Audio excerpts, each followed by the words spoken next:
Hi hello नमस्कार सगळ्यांना. तर आता वाजले सकाळचे 8:30 आणि आमच्या घरी आज येणार आहेत आमच्या गावाकडून आमच्या घरचे.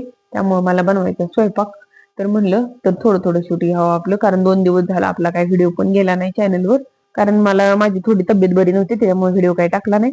आणि आज जरा बरं वाटते तर म्हणलं चला आज व्हिडिओ पण टाकूया आणि सगळं रुटीन पण शेअर करूया. तर आज बनवायला होते बघा मी पनीरची भाजी. तर पनीरच्या भाजीसाठी ना पहिल्यांदा ना कांदा टोमॅटो ह्याची ग्रेव्ही तयार करून घेतलेली आहे. अद्रक लसूण आणि ही सगळी ग्रेव्ही आहे ना, त्याला मस्तपैकी अशी तर फोडणी दिलेली आहे.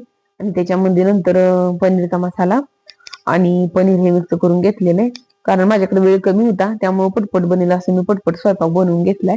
कारण मला अचानक समजले की ते येणार आहेत म्हणून. मग म्हणलं चला आता माझ्याकडे काही वेळ नाही, त्याच्यामुळं पटपट बनवायचं चाललंय. तर इकडे बघा हे बनवलेलं आहे कढी आणि आपलं हे भजी. तर कारण कढी आणि भजी आहे ना, हे मी ह्याची रेसिपी काही शूट केलेली नाही.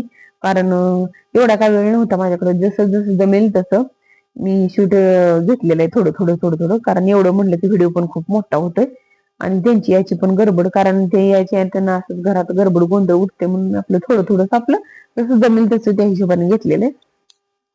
त्याच्यानंतर मग त्यांनी आल्यानंतर चहा वगैरे ठेवायचं होतं त्यांना. मग चहा वगैरे ठेवला आणि थोडस एक 15-20 मिनिटं आमच्या गप्पा वगैरे झाल्या. कारण किती पण गडबड असली ना तर आपल्या गावाकडून कुणीतरी यायचं म्हणलं ना तर आपलं तर ठरलेलंच असते की आपण काय अर्धा तास काय होती परत आल्या त्या तिथून काय उठत नाही. तर मग अर्ध्या तासांचा असा टाइमपास झाला. त्याच्यानंतर त्यांनी बोलले की आम्ही नाश्ता वगैरे केलेला आहे, तू काय स्वयंपाकाची पटकन गडबड करू नको, जेवढं बनलेलं आहे तेवढं राहू दे, आपण थोडं निवांत बसू आणि नंतर तू बनव काय बनवायचं ते तुला. तर माझं बऱ्यापैकी सगळं बनवून झालं तसं. कारण थोडंसं बनवायचं राहिलं होतं ते म्हणजे भाकरी बनवायच्या राहिल्या होत्या आणि एक 2-3 भाज्या बनवायच्या राहिल्या होत्या. ते पुढे मी तुमच्यासोबत शेअर करणार आहे.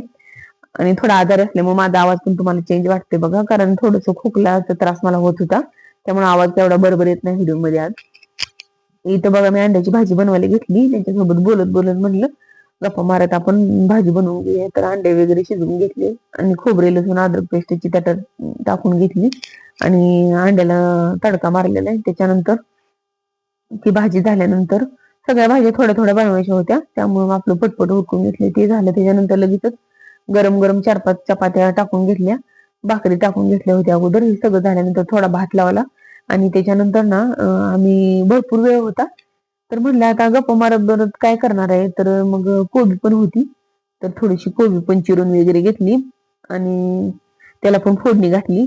आणि ते म्हणले बास कर आता, कारण एवढ्या भाज्या झाल्या आता काय बनवू नको बाई तू, आपण निवांत जेवण वगैरे करू, तू पण आता दमली, कारण एवढं एकटीनेच बनवायचं म्हणजे वेळ होते म्हणले जाऊ दे. मग बाकीचं काय मी गोड असं काय बनवलं नाही, शिरा वगैरे. ते म्हणले गोड आम्हाला पण त्यांना म्हणजे असं जास्त आवडत नाही त्यामुळे काही तसं काय बनवलं नाही ती.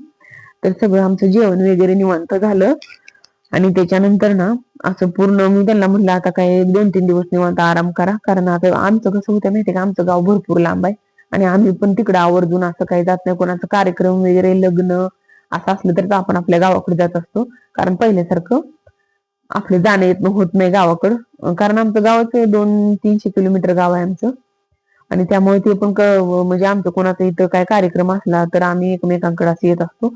आणि त्याच्यामुळे ना ते पण आले होते तर आता पूर्ण दिवस